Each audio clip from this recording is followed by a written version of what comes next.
Hello there. Little chocolate coffee. So I had this in my last video, and a viewer from Australia named Dave Brown made the recommendation. First he said in Australia they call this drink a hot mocha, which does sound a lot better. And he would grate dark chocolate over the top of the drink, which just sounds phenomenal to me. But I don't have the chocolate or the grater at this time. I do plan to pretty soon though. I mean, here we are at the beginning of winter, and it's just a great drink for this type of weather. We're at around 40 degrees, and it's been raining the entire day. We're kind of the middle of the afternoon, and it's going to rain into the night. In fact, this creek just off to my right is almost to the top of its banks already, and it usually runs really close to dry. So last week I was at my wife's office party, and one of her coworkers asked me for some advice for someone going backpacking for the first time, and she was going to go alone, which, you know, kudos to her. I think that's awesome. I think everybody should try backpacking who's interested in it, in a group and alone both. It's two totally different experiences. But, you know, I kind of stumbled around for some ideas in the moment, and now that I've had more time to reflect on my answer, I think I would answer it like this. So my first recommendation would be to go during good weather, not in the cold rain, for example, like what we have right here. I think you should really give yourself every opportunity to have a good time possible.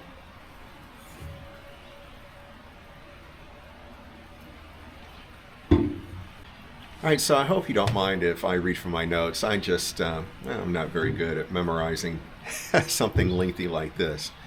So bear with me. My second recommendation would be to start small. What I would do is pick a trail that you're already familiar with. You've probably day hiked it before. And keep those miles low. Now, this way you're not having to navigate an area that you're unfamiliar with, and you're not really carrying a heavy load. Generally what you're carrying on a day hike is quite a bit less in weight than what you're carrying for an overnight. And so you don't have to do a lot of miles with that weight.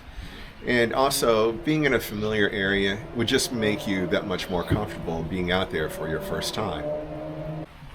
I would say another advantage to this too is that you can get to camp while there's still plenty of light to pitch camp and probably make dinner before dark.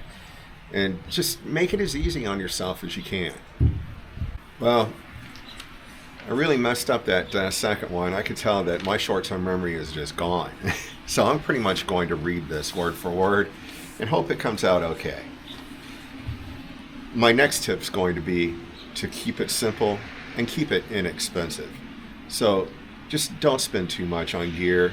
I mean, you're out there to have a good time, and you may not. You may find that you really don't like this, and this way you're not out a lot of money if you just don't enjoy it. And that's okay. I mean, you really don't know if you're going to enjoy something or not until you've actually done it.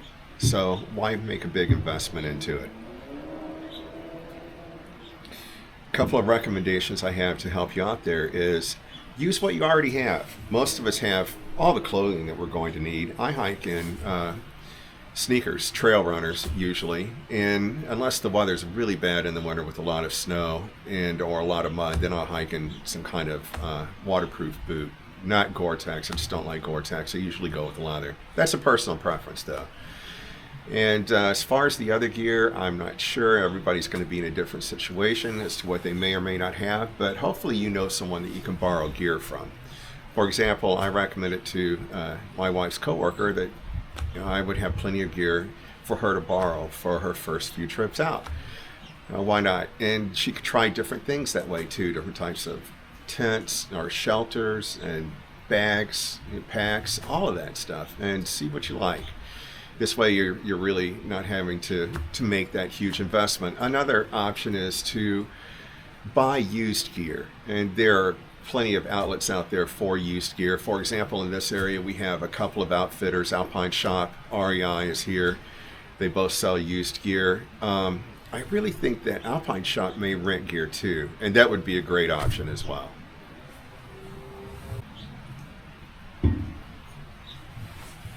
Next, I'd say don't worry about overpacking. You're pretty much guaranteed to bring more than you need, and I still do it. So I've been hiking since the 70s.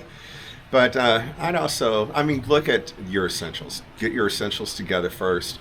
See how much that weighs. See how much room it takes up in the pack that you have. And if you feel like it, bring some comfort items. It could be something like a chair or some beers. And don't forget the snacks. Snacks are really important. You'll find that you're burning a lot more calories out there than you just kind of do in your day-to-day living, and you'll be hungrier than you normally are. And, you know, over time, you'll refine your kit and you'll know what you need based on your weather, where you're going, for how long you're going. It just takes time and experience.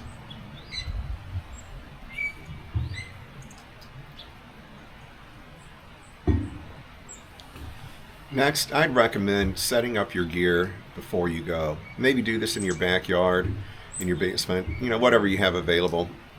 But it'd be really good to, I mean, just go all out with this. Pitch your tent, inflate your pad. If you're using a stove, use your stove and cook a meal. And just try it all out. And then who knows, after that meal, you may decide to take a little nap in the tent and see how it sleeps. Next, I'd recommend bringing something to do. I like to bring a book. Some people play games, listen to podcasts. It depends upon, you know, what you're in the mood to do, what you enjoy doing.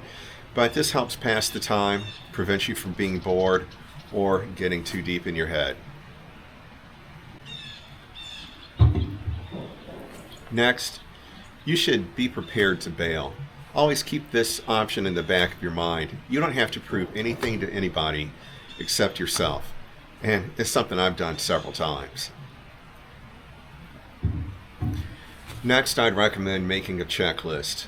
Have everything on it for your trip, and then maybe have different sections for different times of the year, different seasons, different types of weather, and different lengths of trip. Even though I use checklists, it's still not uncommon for me to forget something. Next, I'd recommend for your first time or your first few times to camp somewhere that has cell service available. It's really nice to have the ability to text or talk to someone if you're feeling lonely or feeling anxious.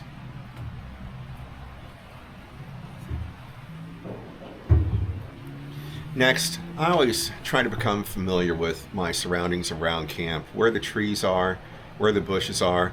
Don't forget to look directly above and make sure there are no widowmakers, no dead branches that could fall on you or leaning trees that could fall on you. It's really good to become familiar with where everything is before dark, because you'll most likely have to pee sometime during the night. And if you get out there in the dark and there's this tree right in front of you that's huge and you forgot it was there, you may think it's Bigfoot and you're going to need a change of underwear. Next, I'd like to talk about anxiety and fear, and this is a big one for most people, and believe me, we all experience it at some time. When you're out there, you're going to hear a lot of noises. You're not going to know what they are, and it could be something as simple as the breeze blowing against your tent. It's kind of funny how much noise your gear makes during the night. Or it just, you know, could be some animal that is there that you've never heard before. And if this is your first night out in the woods, that's probably going to be most of them. One thing that's common for me in this part of the country is, well, actually in most parts of the country now that I think about it, is coyotes. I really can't think of a night I've been out in the woods where I didn't hear at least one pack of coyotes, and they make an unmistakable noise. It's not anything you've heard. It's not like dogs or anything like that. It's really different.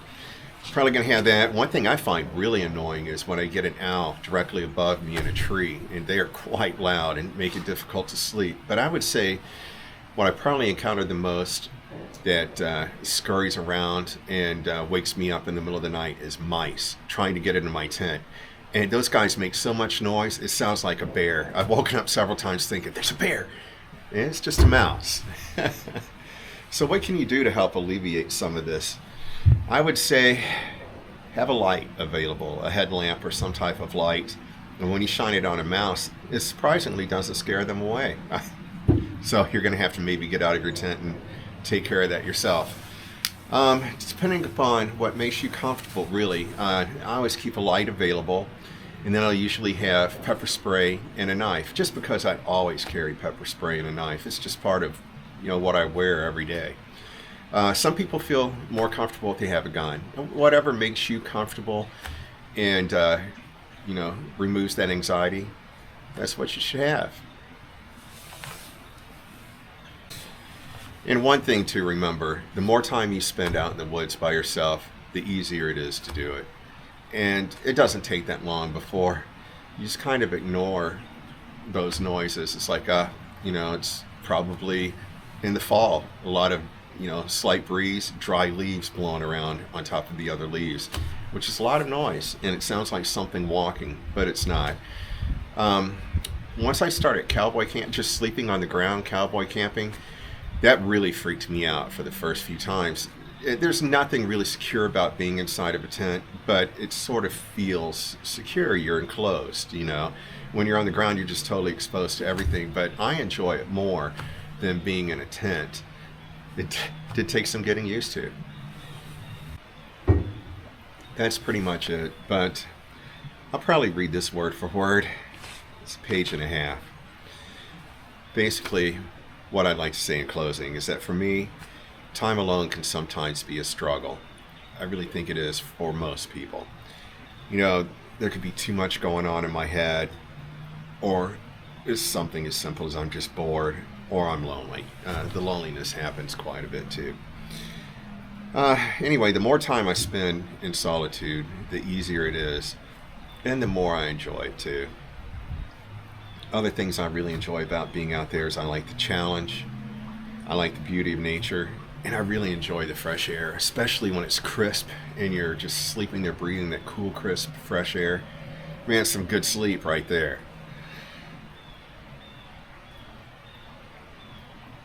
So, one thing I'd like you to consider, because most of us are going to go to YouTube and look for ideas, do a little bit of research.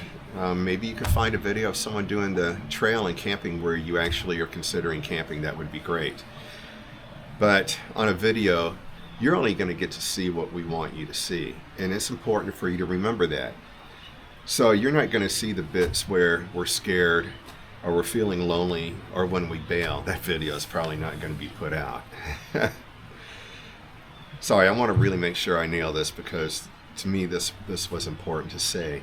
We probably won't put that video out there when we bail, but what you experience out there is going to be what we all experience out there. So I really want you to know that if I can do it, you can do it too. Remember, it's an adventure. So have fun, explore around. I like to find an area with unique, geological features or streams or just, gorgeous valley. There's camp in all different kinds of places as you get out there. You'll find that all of them have their own different attractions. Sometimes it's good just to build a fire. There's a lot of comfort in having a fire, especially when it's colder. It just, I tell you what, I brought a book the last few times I went out and I built a fire and never picked up the book. It's so mesmerizing. It's nature's TV. I can sit there and watch a fire all night, and it really does help relax you, soothe you. And I've fallen asleep in a chair in front of a fire a few times and then woken up as the fire was pretty much died down and it was time to crawl in that tent and get warmed up. And another thing, when you're out there, depending upon the season, you can enjoy the wildlife that's around you. You'll get to become familiar with a lot of your local birds and animals. In the winter, it's just a lot of quiet and a lot of solitude. It's peaceful. I hope you find that out for yourself. Really, that looks like that was about it. Wow, that wasn't bad at all. So thank you for spending this time with me, and I really do hope someone gets something out of this. And if you have any questions or maybe any tips of your own, because I feel like this was just kind of a big overview, please put those in the comments so that other people can learn from that as well. So I appreciate your time, and thanks for being here. See you on the next one. Bye-bye.